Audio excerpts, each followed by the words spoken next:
Hey everyone, Murray Duck here, and welcome back to Let's Play Pokemon XD Gale of Darkness. In the last episode, we took on the first Cypher admin, Labrina, and snagged her Delcatty, and in this episode, we're finally heading back to the HQ lab.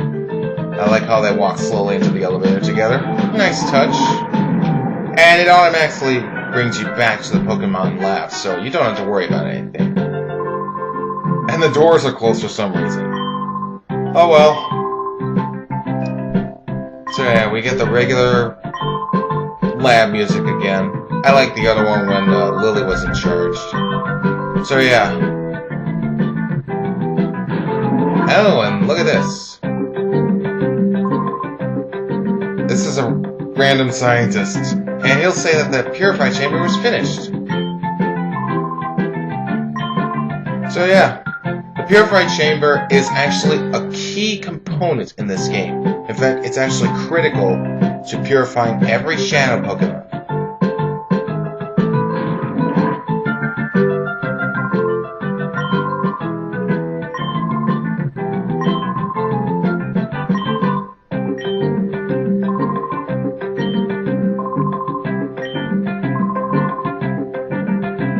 There we go. Yeah, there's a set, so in this set, a shadow Pokemon is placed in the center, up to 4 regular Pokemon can be placed around it. There are 9 sets. You can purify up to 9 shadow Pokemon at the same time. Now, yeah, compatibility Pokemon types. Yeah, speed is regarded by tempo.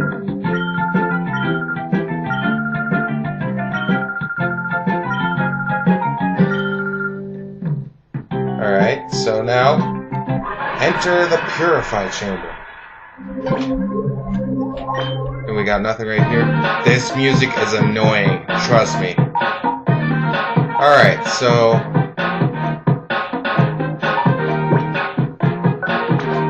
I'm just gonna place these 4 Pokemon here.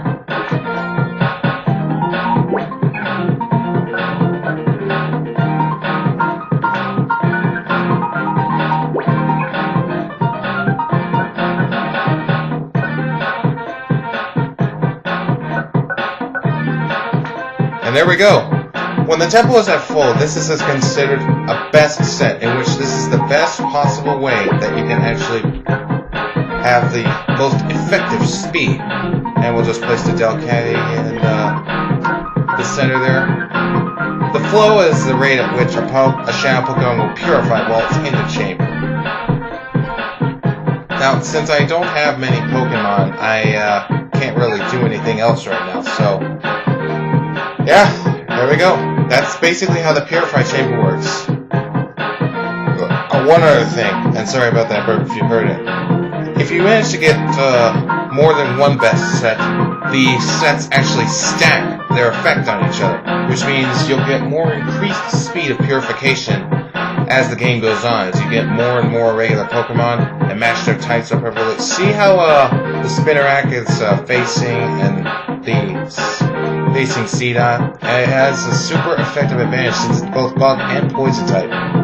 C-Dot is facing Baltoy, which is ground and psychic. Grass is strong against ground. Baltoy is facing Numel, which is fire and ground, and its own ground type is super effective against fire. And of course, Numel being fire and ground type, fire is effective against Bug, and ground is effective against poison, although it's not very effective against Bug.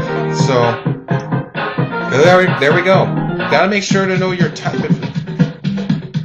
Make sure you know your type matchups, because that is a key in this game. Yeah, you can actually access the Purify chamber from the PC. Yeah. Oh, and I did not mean to go back in there.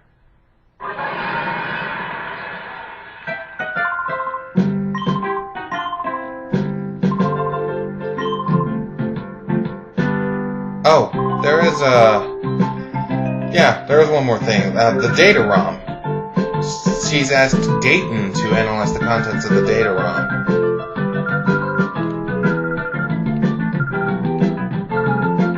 Yeah, Jovi's full of energy as usual. I really hate that annoying little panda-eared girl. So yeah, even though Jovi's gone on ahead, we're gonna go anyway because, hey, why not? It's an important plot point to the game. The plot of this game, I actually like it. It's a very, very nice sequel. So yeah. Dayton is not where he usually is, which is in that computer room. So, they gotta go downstairs outside to find him. Oh yeah, there is a new thing on the ONBS news, but that's just talking about the return of Professor Crane from the Shadow Pokemon Lab. And here he is, here's Dayton. Seriously talented guy, you say? I wonder who that could be. Well, I talked about it in the last episode, so you should know. And he's talking about Pirate Town, or Pyrite Town. I like to call it Pyrite. So now we get the data ROM, and he's going to ask us to deliver it to Net at OMBS. He's the right-hand man to Sec, OMBS's leader. So yeah, Net was able to decipher a similar data ROM in the last game, Pokemon Coliseum, as I talked about briefly in the last episode. Net and Sec and a few others developed the Kids Grid in Pirate Town and a town known as The Under. Unfortunately, they did not bring The Under back in this game because they actually buried it. Apparently they didn't want Cypher to use it again. So yeah, this theme brings back some good, and at the same time, crummy memories. There's the Dual Square, shop, hotel, the fortune-telling place. Marcia is actually one of those who was chosen to take grip, and she's going off running, along with her cameraman. Where they're going, you'll find out later. I recognize that guy at the gate from Coliseum?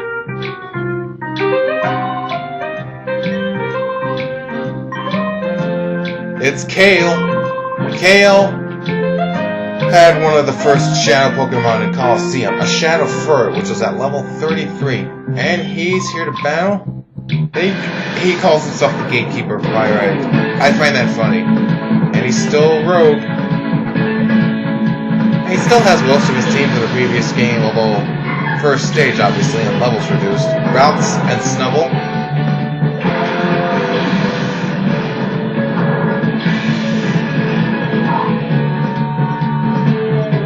And Routes Trace and Sealess Flash Fire, so Ember will have no effect on that. Trace is a pretty interesting ability. It copies the ability of one of the Pokemon you're facing, and the double battle will randomly select one of the other two Pokemon in battle on your opponent's side and trace that. He also has a Seedot, very nice. I should have used Aurora Beam on it. Oh well, I'll do that next turn. Whoa!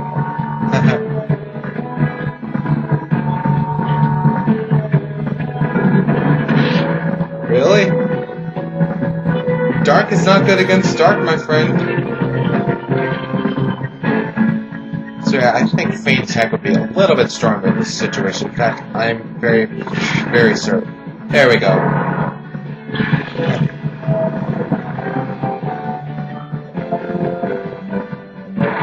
And he also has a Houndour, and it's also a girl. Aww. Yeah, you gotta go. Yeah, growth. Seedot isn't really known for having, well, I'm not sure if it has good, I know it has good special attack, but it's not good with physical attacks, is what I meant to say. Just Houndour left. And Charm you.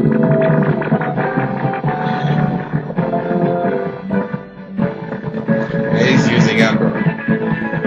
Wow. Yeah, I believe Shiva has thick fat ability which protects from heat and cold attack. I did quite a bit of damage. I probably could have finished it with a Feint Attack.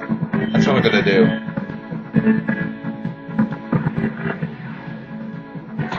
I like how some of the animations from Coliseum actually remain in this game, especially Feint Attack. Feint Attack's animation, pretty good. There we go. Shiva levels up to level 19, and trying to learn Body Slam. Ooh. Body Slam is an excellent move for Shiva. So you know what? Bye-bye, Mud Slap. I don't need you anymore. Yeah.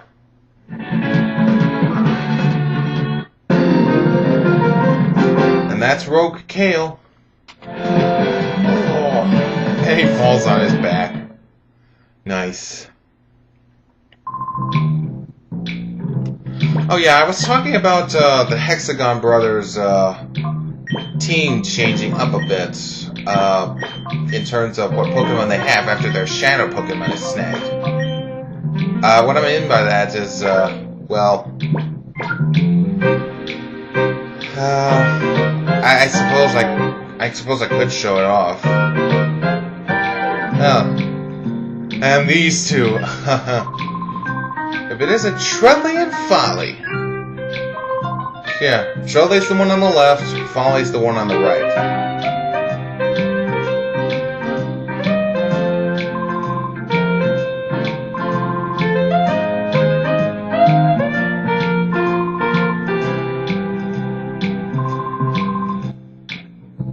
Yeah, if you remember those two from the last game, they followed a certain Cypher admin. And that certain admin makes a return in this game. The admin being? Well, you'll find out. But I'm actually going to show off the dual square here. Yeah, don't be rattled if you're suddenly challenged to a battle.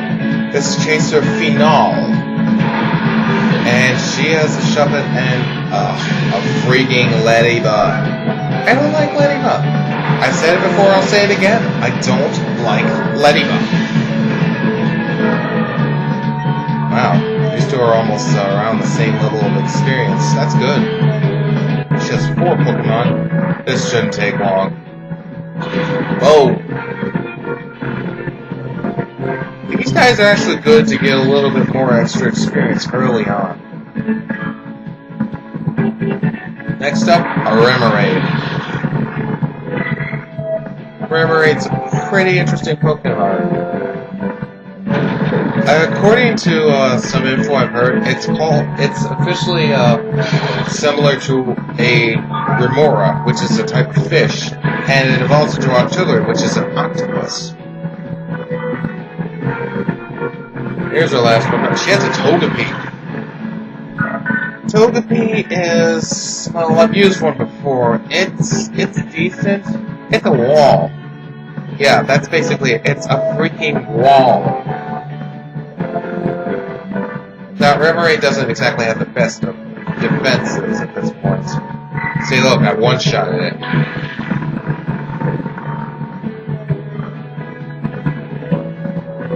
Hit the return. Yeah, as you can see, Togepi has quite a bit of defense, and also special bits of sweet kiss up. Now, crap. I hate confusion. You're going to hate confusion a lot in this game, trust me. I'm just going to raise your accuracy because Ferris is going to finish it off. There we go. Bye-bye. And level up. Yeah, sorry if I skip through the stat increases a little quick. I'm used to doing that. But there we go. Chaser Finale is beaten. I feel like crying. Yeah, I bet you do. And with that battle done, I'm actually going to end this part off here. This is a good stopping point. Next time on Pokemon XD Gale of Darkness, more of the dual square and maybe heading on to the OMBS building. This has been Murray Duck. I'll see you later.